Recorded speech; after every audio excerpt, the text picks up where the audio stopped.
Começamos aqui, então, a nossa sexta aula do nosso curso de História da Filosofia. Lembremos-nos em que ponto paramos na última aula. Paramos com Empédocles.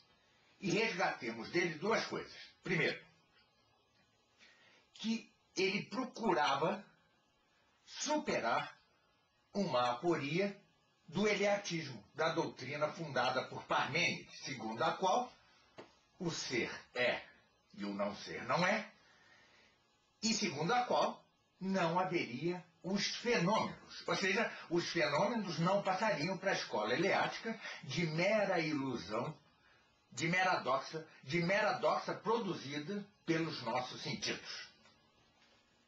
A imutabilidade radical do ser. Essa era a tese central da escola eleática, fundada por Parmênides. Ora, Empédocles buscava conciliar essa doutrina de fundo, a de que o ser é e o não ser não é, com a não negação do mundo fenomênico, da multiplicidade das coisas que vemos correntemente pelos nossos sentidos e referendamos pela nossa inteligência. E procurava fazê-lo a partir de uma doutrina nova. A doutrina, lembremos-nos, das raízes de todas as coisas, que mais tarde seriam chamados os quatro elementos. Mas há um segundo dado importante na doutrina de Empédocles, o de que a agregação e desagregação desses quatro elementos eram movidos por uma relação dialética entre dois princípios, digamos, causais, que eram o amor e a discórdia, o amor e o ódio. Lembremos-nos ainda de uma terceira coisa em Empédocles. Tudo isso vinha revestido num manto, num envoltório mítico, órfico, poético. Mítico, poético, mitológico ao modo órfico. Muito bem. Comecemos nossa aula hoje com Anaxágoras de Clasômenas. Veremos que ele, como Empédocles, busca manter-se fundamentalmente na doutrina eleática, a de que o ser é e o não ser não é, a de que o ser é e não pode não ser, e a de que o não ser não é e não pode nunca, não pode jamais ser. Mas, também como Empédocles, busca responder ao mundo múltiplo e fenomênico que nos é atestado pelos sentidos e referendado pela inteligência. E o faz dando um grandíssimo passo com relação a Empédocles, embora, como veremos também, não saindo das aporias que suscitava o mesmo fato, o próprio fato de não afastar-se deste fundo de imobilidade do ser ou do ente que era dado pela doutrina eleática, pela doutrina de Parmênides. Situemos no tempo a Anaxágoras. Nasceu por volta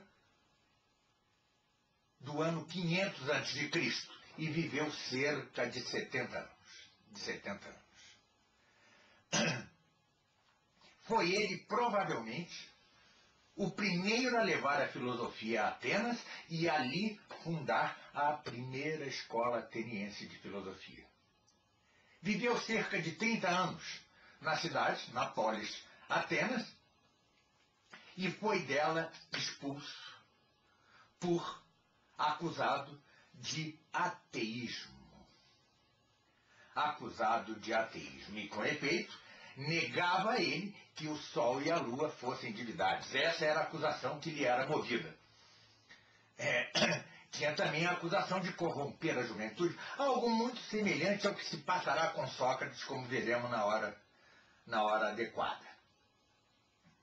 Era Anaxágoras, o típico filósofo jônio, um pouco altivo, certa vez, falando-se sobre pátria, apontava ele para o céu, como se aquela, a do céu, fosse a sua única pátria.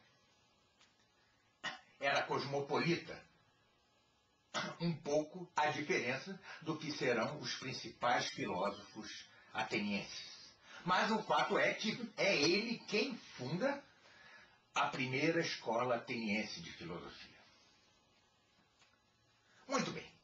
Para entendermos Anaxágoras, relembremos não só a doutrina eleática como um todo, mas particularmente certo argumento de Melisso, que, para contestar, para negar a tese daqueles que afirmavam que o ser era múltiplo, que havia múltiplos entes, que havia movimento, tentava ele reduzir esta tese adversária ao absurdo da seguinte maneira: se houvesse muitos, ou seja, multiplicidade, cada um desses muitos, dessa multiplicidade, deveria ser igualzinho ao ser eleático total, ao ser parmenidiano total. Porque se assim não fosse, seria não ser. E o não ser não pode ser de modo algum, segundo dizia a escola eleática. Muito bem. Este era um argumento, era uma redução ao absurdo da tese adversária. Já vimos o que era a redução ao absurdo, particularmente com Zenão de Eleia. Pois muito bem.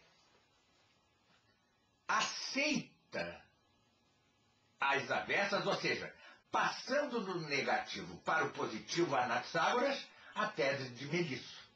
E vai, com sua doutrina, provar que a multidão de entes, a multiplicidade de entes, são exatamente cada um deles como era o ser total parmenidiano, eleático.